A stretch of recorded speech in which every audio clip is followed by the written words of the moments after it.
Okay folks, today we have a Yale padlock.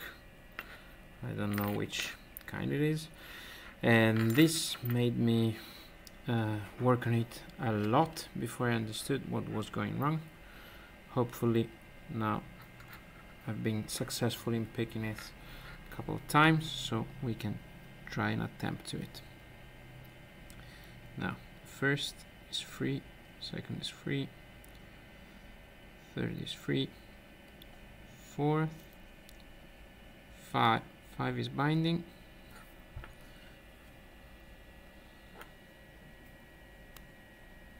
click, back, four looks set, three is binding. Oops, I heard a click out of something, some pin that got reset. Three looks like we've put it in place. Number two,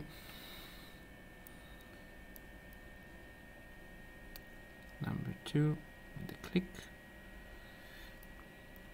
One is free. Let's go back to see if we have something that got reset. Number 5 feels back at the beginning. Click. Number 5. Number 4 looks set. Number 3 looks set. Number 1 now is binding. Number 1 got a click, and we finally open it.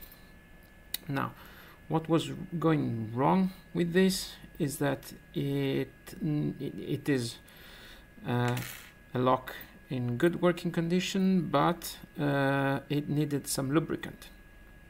Once I figure it out, now I have put some WD-40 into it. I believe it's called that, like that.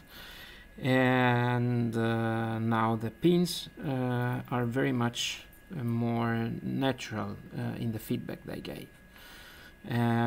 So that's it.